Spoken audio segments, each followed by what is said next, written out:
This is an ad for BetterHelp. Welcome to the world. Please read your personal owner's manual thoroughly. In it, you'll find simple instructions for how to interact with your fellow human beings and how to find happiness and peace of mind. Thank you, and have a nice life. Unfortunately, life doesn't come with an owner's manual. That's why there's BetterHelp Online Therapy.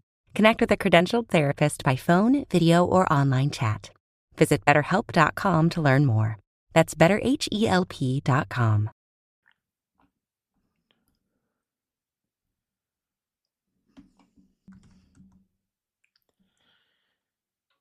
Welcome back, everybody. It's Getaway Day, Friday, October 11th, 2024.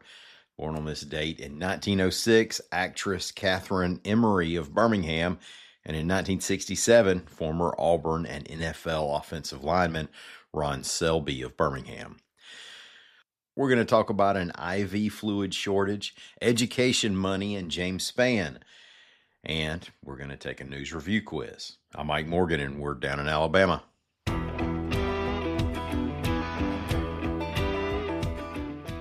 A shortage of IV fluids is causing Huntsville Hospital to delay some non-emergency surgeries, reports AL.com's William Thornton.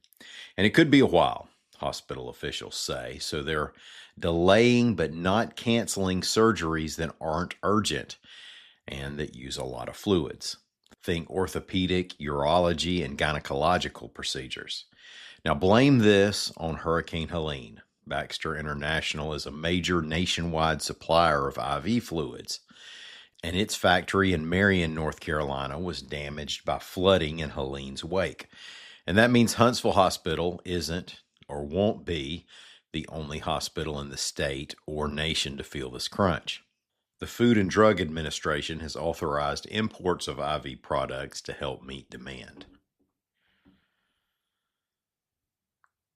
The federal pandemic money valve is closing, and it's leaving Alabama education officials looking for ways to pay for public school employees, reports AL.com's Rebecca Griesbach.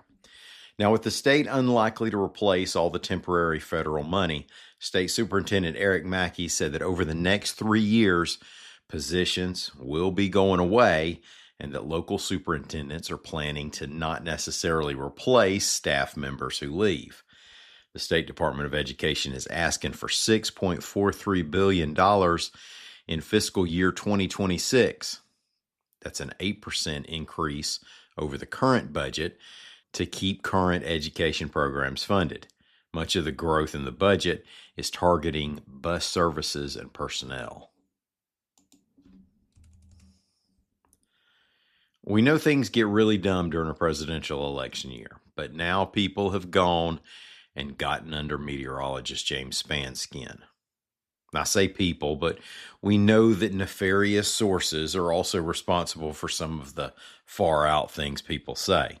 So whether it's bots, Russian misinformation spreaders, domestic trolls, or just people who are more than happy to spread an obviously fake but irresistibly shareable headline, let's all vow to think before we believe and think even harder before we share. AL.com's William Thornton reports that Spann said he even reported some of the threats he's received on social media after he merely shared a FEMA web page that addressed rumors and scams. Early in the week, he had asked people to keep misinformation out of his Facebook page, including theories about the moons being nuked by the government, that hurricanes are being steered by the government, or that the weather is being controlled by the government to influence the presidential election. Mostly, it just stirred the hornet's nest of people who have an incredibly amount of faith in our government's ability to perform at a high level and keep it a secret. At least the ones who are people at all. Hey, we're going to take a quick commercial break so we can afford to refill the newsroom candy corn dispenser. And then we're going to do a review with the Alabama News Quiz. Y'all stay with us.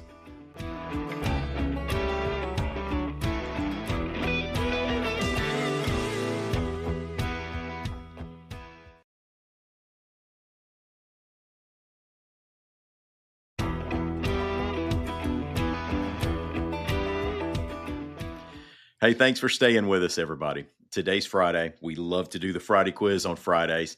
And today we've had to shuffle our schedule a little bit. We have on the show a guest to take the quiz who is Paul, you might have to help me on this, a behind the scenes super producer of some sort for advanced publications. Yeah, I fix all the stuff that gets broken. We break a lot of stuff. It'll take a lot of people to fix all that. I report all the stuff that gets broken to the guys who can fix it. How's that? That sounds good. Now, Paul and I go back a good bit. We've worked on the same producing team at AL.com. A lot of people in Alabama know Paul as a former Birmingham News sports reporter. He's done work with the AHSAA, et cetera. Anyway, I hadn't said it yet. Welcome to the show, Paul. Well, thank you. It's glad to be here. I laughed when I've seen the down in Alabama's this week. You talk about Butterbean, you talk about 3 high school coaches. So I'm glad to be here for Old Timers Week. It is a good Old Timers Week. And we are all paying attention to the baseball playoffs. You still have one of your 2 teams still in it. Am I right? I do. I have the American League team. I became a Phillies fan in the 70s because I absolutely hated the Tommy Lasorda Dodgers. Couldn't stand them. And eventually that became a love of the Phillies, who were always kind of second best for a while. But when they got knocked out yesterday, I threw things at the TV and kicked the dogs. But the Tigers play as we speak shortly, and that's the hometown team. Yeah, I really can't speak to American League much at all. And it broke my heart when the National League adopted the designated hitter because it made it seem like these 2 leagues are the same. Oh boy, we could go down a rabbit hole. We could go down a rabbit hole. I'm just, whenever I'm on and think of the Braves, think of you and the Braves, for some reason I think of Terry Forster and just that old school Brave kind of fandom. He was a relief pitcher who hit like 450 for a couple of years. He did. Terry Forster was my favorite when he appeared with a sandwich on David Letterman back in the day. That was awesome. That's right. If I remember correctly, Dave had referred to him as a fat tub of goo. That would be correct. But I know you don't like third place teams making the playoffs, and I can understand that. But both the third place teams, had records better than the second place team in other divisions. Plus, they had the same record as the second place team. So my Tigers got in. That's great. My Phillies didn't win. Got to get runs, baby. Can't win if you don't have runs. Well, see, I'm even more extreme than you just made out. I have a problem with second place teams. Now, I know it makes the regular season more exciting if you have wild card spots. I mean, we had a 3-team race in the National League for that last wild card spot. It sells more tickets. I lose this argument, but the argument is you play 162 games and the Phillies easily beat the Braves, easily beat the Mets. They totally deserve to represent the division in the NLCS. Yet, here we are. Phillies are sitting it out. At 162 games, Phillies win, Mets win in 5. That bothers me. Well, Plus, I hate the Mets. Well, who doesn't? But, you still got to look at it, though, they had opportunities. They had their ace pitcher. He threw a game. Wheeler pitched a game, and that bullpen was, especially yesterday, it was like, son of a. But, you can't give up the runs. He had opportunities. It's like the Tigers. You take the Tigers in early August, or like the 10th of August. The true story. The baseball writer for the Detroit Free Press had to book a honeymoon. Had to. And I think his name is Evan Petzold. And so all the other beat writers are telling him after the first week of August, go ahead, book your honeymoon. Go do what you got to do. They are not getting in the playoffs. Okay? This is like August 10th. So he books his playoffs. and then the Tigers go on the run to end up in the playoffs. So where is Evan Petzold watching the first two rounds of the playoffs, the divisional series and the wild card? From Greece. So I mean, this is just an improbable run that just happened to work out for the Tigers and not for a honeymoon. He gets credit for getting the Tigers into the playoffs, obviously. That's how that works. Exactly. Hey, you have a website to fix. Let's get to this quiz. What do you say? Okay. I'm going to tell you, I think it's pretty hard, but I say that and then people, ace it. But we dug a little deep on a couple. So let's see what we got here. Okay. Let's go straight to question number 1. Paul Beaudry is taking the quiz today. Question number 1. Governor Kay Ivey joined 24 other governors this week criticizing the Biden administration over the handling of A, the Cuba, Haiti, Nicaragua, and Venezuela parole or migrant program. Now, let me read them all out before you answer in case you know. Oh, of course, sure. I'm good. B, Hurricane Helene damage. C, Ukraine-Russian diplomacy. Or D, a beach umbrella. Oh, that would be A. That would be A. Very good. 1 for 1. We're going straight on to question number 2. The state announced this week that it was taking reservations from Hurricane Milton evacuees to stay where? At state parks, at the state capitol building, on the former Birmingham Southern campus, or in shanty boats on Lake Eufaula. I like the shanty boat idea, but it's the state parks. Me too. Put me on the water. Give me a vacation from that stuff. Are you still thinking about that as a retirement home? Lake Eufaula? The shanty boat. The shanty boat? No, the shanty boat. Mm-hmm. Well, you know what? I'm married and I would like to stay that way. Otherwise, yeah, I'd live on a pontoon boat with a tent on it somewhere, probably. Otherwise. I understand. Question number 3. This musician will accept the Elite BMI Icon Award next month from Broadcast Music Incorporated. Is it Jamie Johnson, Jason Isbell, Randy Owen, or Sam Hunt? Ooh, Randy Owen. Now, did you know that, or was that a good guess? No. I remembered that. I may have been off 2 days this week, but that didn't mean I'm detached from reality any more than I usually am. See, I was hoping that those days off would come back to bite you here because I love to use the buzzer at least once a week. But so far, so good. Question number 4. Which of these items were not left behind for the Talladega Superspeedway cleanup crew after last weekend's Yellowwood 500? Now we're looking for the answer that was not left behind. Not, right? Yeah. All right. Couches, TVs, a moonshine still, or a deer mount?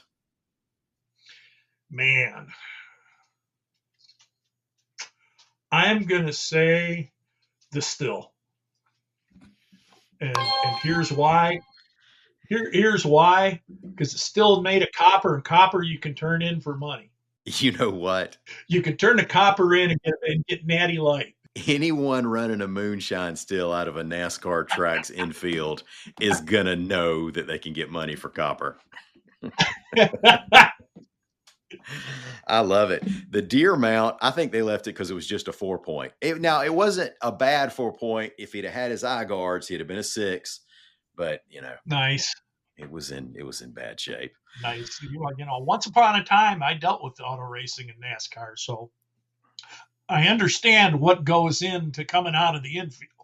Who was your favorite interview out of the NASCAR drivers? No, I would have to boy. Surprisingly, Mark Martin was good. Mark Martin. But I would say Bobby Labonte. Texas Terry's little brother. Yeah. And when it was funny when I'm trying to remember the guy who owned the team back in the mid '90s when he was running it for Interstate. But I remember doing a story for the website. I called to set up an interview, and he called me back, and I said, "I keep hearing noise. What's going on?" He says, "Oh, I'm talking to you from my fishing boat and not having any success." So I had another one where I'm interviewing a high school coach. I was doing it for every year around Thanksgiving, I would write stories for the program. But the only way to interview the coaches who are appearing in the championship game was to interview all the semifinalists. So I had to do twice the interviews and then turn around and do 12 or 14 stories, depending on the year, in like 48 hours for the football program. Oh, wow. And I'm talking to a coach one day, and I can't remember who it is, but he's talking like this. And I'm like, oh man, he's got laryngitis a week before the game.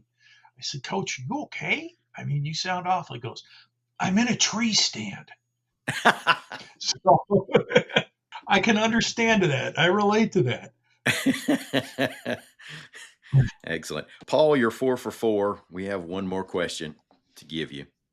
And this quiz, when I call out these questions, it's become evident that this was really an easy quiz, and you were set up to pass. Oh, We're going to dig deep on number 5. Jay Sebring was born in Birmingham ooh. and became a hairstylist to some of the most famous men in Hollywood. I mean, talking about Kirk Douglas, Steve McQueen, Frank Sinatra, and Sammy Davis. I think I've read somewhere that he would fly from Hollywood to Vegas to cut Frank Sinatra and Sammy Davis Jr.'s hair. Anyway, he died during the 60s in this infamous event. Hurricane Camille, Oh, the Manson family murders, Jonestown, or the gunfight at the OK Corral. Once Upon a Time in Hollywood is among my favorite movies. So yes, it was the Manson murders.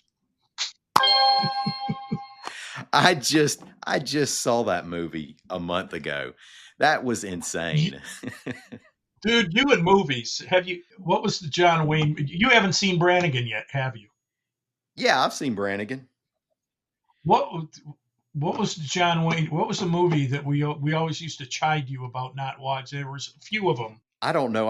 I've seen the John Wayne movies, but Brannigan I came to really late, and you might have put me onto that. I went forever without seeing Ghostbusters. I saw that a couple years ago. True confession, I've never seen The Godfather 1, 2, or 3. It's like you're walking around without, this huge piece of American culture.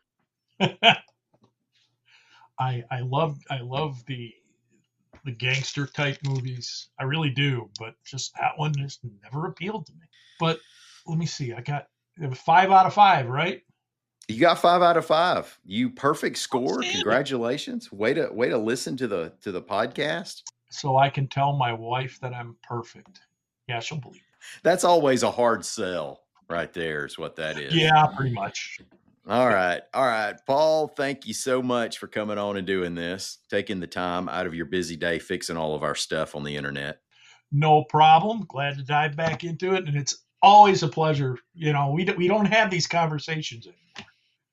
Yeah, that we could probably have gone on and on and on, obviously. But thanks everybody out there for listening to us. And we're going to be back here bright and early Monday morning. Until then, y'all come by and see what we're doing on the internet at al.com.